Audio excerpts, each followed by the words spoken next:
Hello friends, मैं doctor Vinita आज आपको सिजेरियन डिलीवरी के बाद की रिकवरी के बारे में बताऊंगी।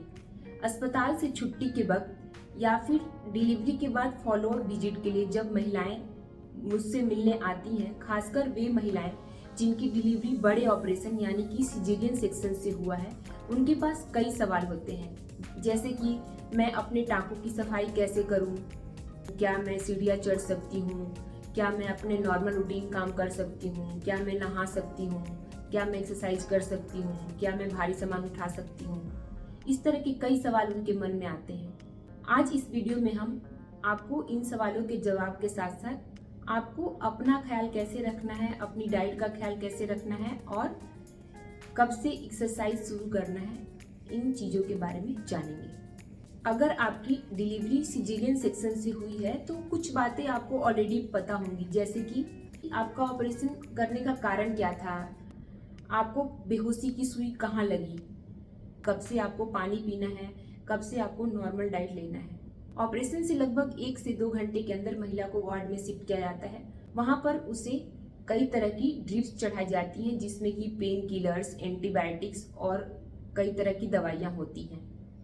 ऑपरेशन के तुरंत बाद लगभग 5 से 6 घंटे के लिए आपको मुंह से पानी भी लेने से मना किया जाता है। एक बार महिला को गैस पास हो जाती है, उसके बाद उसको ओरल लिक्विड्स जैसे कि पानी, दाल का पानी, नारियल पानी इत्यादि पीने के लिए कहा जाता है। जिस दिन महिला का ऑपरेशन होता है उसके अगले दिन से उसे सेमी सॉलिड डाइट जैसे कि दलिया, खिचड़ी इत्यादि खाने के लिए बोला जाता है। अगर सब कुछ ठीक रहता है तो ऑपरेशन के तीसरे दिन आपको नॉर्मल डाइट जो आप प्रेगनेंसी में ले रही थी उसे अलाउ कर दिया जाता है। आमतौर पर सिजेरियन सेक्शन के 12 से 24 घंटे के अंदर आपकी पेशाब की नली निकाल दी जाती है और आपको चलने के लिए प्रोत्साहित किया जाता है। ऑपरेशन के बाद एक बार आपको स्टूल पास हो जाता है और आपका और आपके बच्चे का कंडीशन छुट्टी के लायक रहता है तो अक्सर 3 से 5 दिन में आपकी अस्पताल से छुट्टी कर दी जाती है। अस्पताल से छुट्टी के बाद आप अपने टाँकों की सफाई साबुन और पानी से कर सकती हैं और टाँकों को साफ और सूखा रखना है। जब भी आपके टाँके साफ नहीं रहेंगे और भीगे रहेंगे तो वहाँ पर इन्फेक्शन होने का और टाँकों में पस बनने का खतरा रहता है। आप नहाना भी शुरू कर सकते हैं। यह आपको नहीं सोचना है कि अगर आप नहाएंगे तो आपके टाँके पक जाएंगे। टाँकों को पकने से यानी पस पड़ने से बचाने के लिए आपको एक ही काम करना है कि आपके टाँके सूखे रहने चाहिए और साफ रहने चाहिए। अगर आपके टाँके घुलने वाले लगाए गए हैं तो उनके इंड्स को भी हटाया जाता है और अगर आपको ऐसे टाँके लगाए गए हैं जो कि अपने आप नहीं घुलते हैं, उन्हें काट कर हटाना पड़ता है, तो जनरली उसके लिए 7 से 14 दिन के अंदर टाँके हटाए जाते हैं। जिस महिला का यह पहला बच्चा होता है उसके टाँके 1 हफ्ते यानी कि 7 दिन पर हटा दिए जाते हैं। अगर आपका यह दूसरा या तीसरा ऑपरेशन है या फिर आपके टाँके का चीरा नाभि के नीचे से लेकर प्यूबिक हेयर तक है, ऐसे में आपके टाँके 10 से 14 दिन पर हटाए जाते हैं। अब बात करें कि आपको रेगुलर एक्टिविटी कब से शुरू करना है। ऑपरेशन के पहले हफ्ते में आप अपने बच्चे को संभाल सकती हैं और आप अपना डेली रूटीन एक्टिविटी कर सकती हैं। ऑपरेशन के दूसरे हफ्ते में आप अपने कंफर्ट के अनुसार अपने काम का दायरा बढ़ा सकती हैं और आप आराम से टहल सकती हैं। ऑपरेशन के तीसरे हफ्ते से आप घर के कुछ काम में हाथ बटा सकती है, जैसे कि चाय बनाना, कॉफी बनाना, सब्जी काटना। ऑपरेशन के चौथे हफ्ते से आप अपने घर का काम जो आप प्रेगनेंसी के पहले करती थी वो रिज्यूम कर सकती है। ऑपरेशन के बाद अगर घर पे आपको कोई भी काम करना है तो उसे धीरे धीरे शुरू करना है। ऑपरेशन के बाद जब कुछ महिलाओं को डिस्चार्ज किया जाता है तो उनका कंसर्न रहता है कि क्या वह सीढ़ी चढ़ सकती है या नहीं। ऐसे में ऑपरेशन के 2 हफ्ते तक सीढ़ी चढ़ना अवॉइड करना चाहिए। लेकिन अगर आपका घर ऊंचाई पे है और आपके घर पर लिफ्ट नहीं है तो आप धीरे धीरे करके एक एक स्टेप करके आप सीढ़ियाँ चढ़ सकती हैं। लेकिन आपको एक बार अपने घर पहुंचने के बाद आपको 2 हफ्ते के लिए नीचे नहीं उतरना है। आपको ट्राई करना है कि 2 हफ्ते घर पर ही रहें, बार बार सीढ़ियों का 2 हफ्ते के लिए उपयोग ना करें। ऑपरेशन के बाद लगभग 6 हफ्ते के लिए आपको भारी सामान 4 केजी से ज़्यादा भारी सामान नहीं उठाना चाहिए। 6 हफ्ते के बाद आप भारी वजन अगर ज़रूरत पड़े तो उठा सकती हैं। भारी वजन उठाने से बचने का मतलब यह नहीं है कि आप अपने बच्चे को भी नहीं उठाएंगी। अगर आपका इस बच्चे के अलावा भी 1 या 2 साल का कोई बच्चा है तो उसे आप गोद में उठाने से बचेंगी।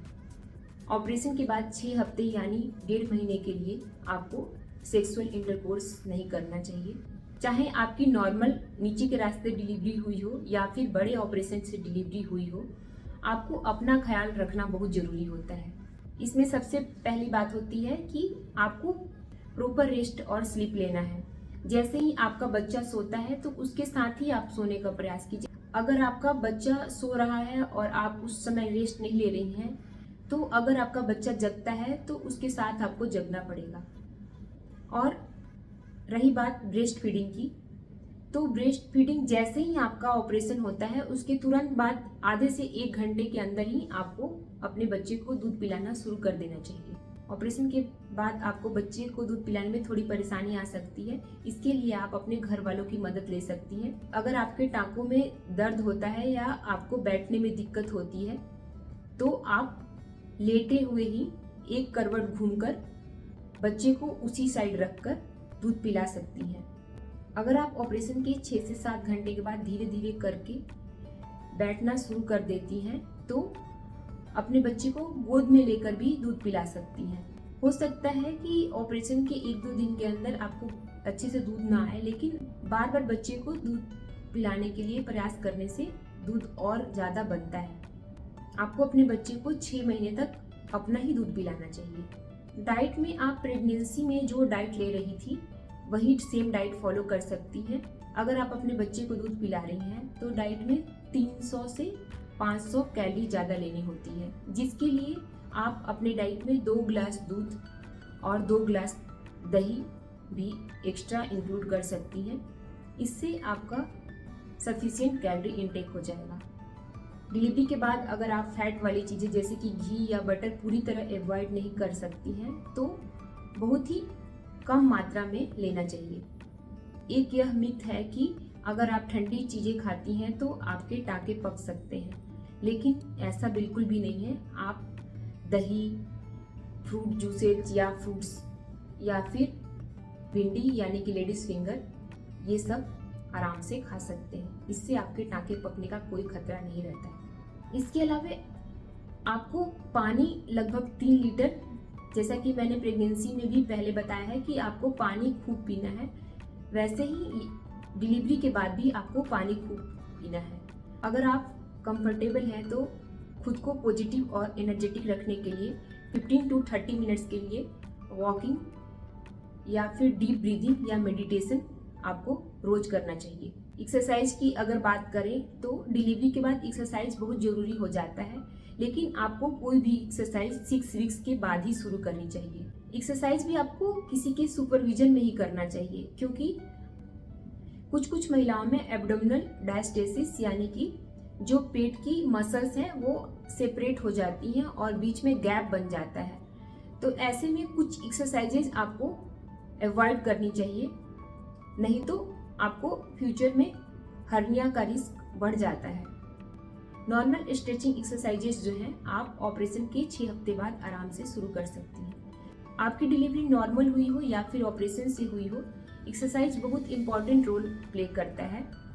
आपको एक्सरसाइज जरूर 6 हफ्ते के बाद शुरू कर देना चाहिए। एक्सरसाइज से 2 फायदे होते हैं। एक तो आपका जो फैट प्रेगनेंसी में एक्यूमुलेट हुआ है यानी कि इकट्ठा हुआ है वह कम होता है, और दूसरी बात आपकी जो एब्डोमिनल मसल्स जो इस प्रेगनेंसी में स्ट्रेच हुई थी उनकी टोन को भी वापस लाने के लिए एक्सरसाइजेज जरूरी हो जाती हैं। डिलीवरी के बाद बहुत तरह की एक्सरसाइजेज होती हैं जिनके अलग अलग काम होते हैं, लेकिन एक एक्सरसाइज जो सबसे इम्पॉर्टेंट हो जाती है वह होती है कीगल्स एक्सरसाइज। कीगल्स एक्सरसाइज जो है, चाहे आपकी डिलीवरी नॉर्मल हुई हो यानी कि नीचे के रास्ते हुई हो या फिर ऑपरेशन से हुई हो, दोनों कैटेगरी में आपको कीगल्स एक्सरसाइज करना है। कीगल्स एक्सरसाइज क्या होता है, आपका जो नीचे की मसल्स हैं पेरिनियल मसल्स, उनको मजबूत करने के लिए किया जाता है। इस एक्सरसाइज को करने के लिए आपको यह करना है कि मान लीजिए आपको तेज पेशाब आ रहा है, तो आपको पेशाब रोकना है तो इसके लिए आप अपने नीचे की जगह को टाइट करने की कोशिश कीजिए।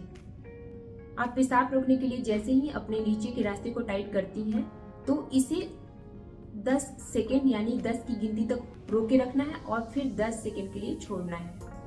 एक बार अगर आप ये एक्सरसाइज शुरू करती हैं तो 10 सेकेंड के लिए आपके नीचे के रास्ते को टाइट करना है, 10 सेकेंड के लिए छोड़ना है और ऐसा 20 से 30 बार करना है और यह आपको दिन भर में 3 बार करना है। अस्पताल से छुट्टी के बाद जब आप अपने घर आती हैं तो आप यह महसूस कर सकती हैं कि आपके पेट में रुक रुक कर थोड़ा दर्द हो रहा है। अगर आपका यह दूसरा या तीसरा बच्चा है तो यह दर्द पहले बच्चे की तुलना में ज़्यादा हो सकता है। डिलीवरी के बाद आपको नीचे के रास्ते से थोड़ी ब्लीडिंग भी हो सकती है। यह ब्लीडिंग शुरू में लाल रहती है और धीरे धीरे यह थोड़ी गुलाबी हो जाती है और उसके बाद यह वाइट हो जाती है। यह ब्लीडिंग कुछ हफ्ते तक आपको रहती है। लेकिन अगर आपको नॉर्मल पीरियड से ज़्यादा ब्लीडिंग होती है, बहुत ज़्यादा खून के बड़े बड़े थक्के आते हैं, ऐसे में अगर आप ध्यान नहीं देती हैं तो आपको नीचे से खून जाते जाते आपको खून की कमी हो सकती है। मैंने पहले ही आपको बताया है कि आपको पानी लगभग 3 लीटर पीना चाहिए और आपको हर 2 से 3 घंटे में यूरिन पास करना चाहिए। क्योंकि क्या होता है कि आपकी प्रेगनेंसी में आपके बच्चे के सर से पेशाब की थैली दबते रहती है, जिसके कारण कभी कभी पेशाब की थैली सुन्न भी पड़ जाती है। हो सकता है कि आपकी पेशाब की थैली भर गई हो और आप यूरिन पास करने नहीं जा रही हैं। इस तरह हमने इस वीडियो में बात की कि कैसे सिजेरियन डिलीवरी के बाद आपको अपना ख्याल रखना है।